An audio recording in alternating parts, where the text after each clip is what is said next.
the picture has changed dramatically in the United States since Friday night as more state and local public health labs have been able to perform tests for the novel coronavirus. We went from one case of suspected community transmission confirmed Wednesday of last week in California to now at least 7, including the country's first death, a man in his 50s in Washington state. New cases being reported in California, Oregon, Washington state, Rhode Island, and Illinois over the weekend. Some were travelers back from affected countries, including South Korea and Italy, and others are connected to known cases. But the rest are raising alarm about how widespread the disease here may now be. A nursing care center in Kirkland, Washington, near Seattle, has 2 confirmed cases, 1 resident and 1 healthcare worker. There are also more than 50 people under investigation there who have shown symptoms. And just about an hour ago, California health officials confirmed 2 cases among healthcare workers who treated that initial patient last week.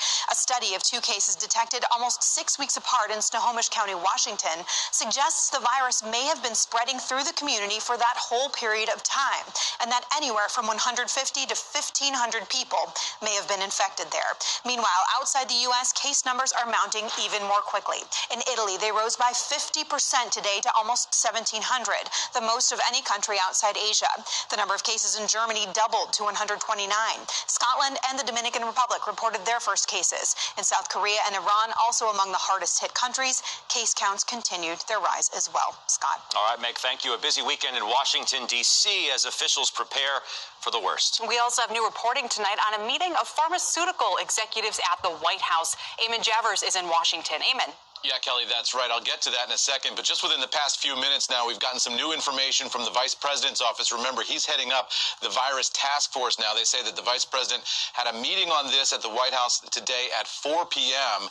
A couple of tidbits from this that are important. One is the FDA commissioner told the commission that there are no additional drug shortages beyond what was reported last week. And they say only 20 drugs, they say, are sole sourced from China. So a reminder there in terms of the drug capacity in this country. Also, they're saying that they're preparing assistance to state and local communities by the CDC, and they're preparing measures now for screening outbound passengers from Italy, South Korea, Iran, and China. So all that taking place in the Vice President's 4 p.m. meeting today on this subject. This follows yesterday's announcement by the Vice President of additional travel concerns. Here's what he said.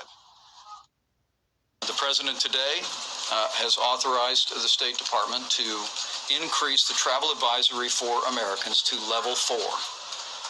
We are urging Americans to not travel to the areas in Italy and the areas in South Korea that are most affected by the coronavirus. And we are expecting that pharmaceutical CEO event at the White House tomorrow. Just within the past couple of minutes, getting new details on that as well from a senior administration official who tells me that event will take place at 3:15 p.m. tomorrow. About 8 CEOs will participate in it. They say the purpose is to pursue progress on vaccination. So the idea here is that the president, by bringing all these pharmaceutical CEOs together at the White House, can get their heads together on this problem and sort of urge the entire industry to really focus here, and he can get the latest information from them on how soon they think they might have a vaccine, guys. Back okay, Eamon, stay right there because Meg Terrell has also done some reporting, Meg, on this pharma meeting tomorrow. And what have you found? Yeah, so we were starting to find out who some of those 8 are, and I actually didn't even know that there were 8, so that's great reporting, Eamon. So far, we've heard about 4 companies that are going. We know that Sanofi Pasteur's head of research, Dr. John Shiver, is going to be there. Johnson & Johnson's head of research, Dr. Paul Stoffels, will be there. Moderna, that's a smaller biotech that has been partnering with the U.S. government in developing a vaccine and seems to be in the lead. Their CEO, Stefan Bancel, is going to be there. And I also just learned that Pfizer is going to be there, guys. We don't know who from Pfizer yet, and it's interesting because that is one company that has not announced that they are working in this space. So perhaps the White House is trying to reach out to companies more broadly to try to see what kind of response there can be. Important that they're getting such a big collection together. I know you'll be all over that as well.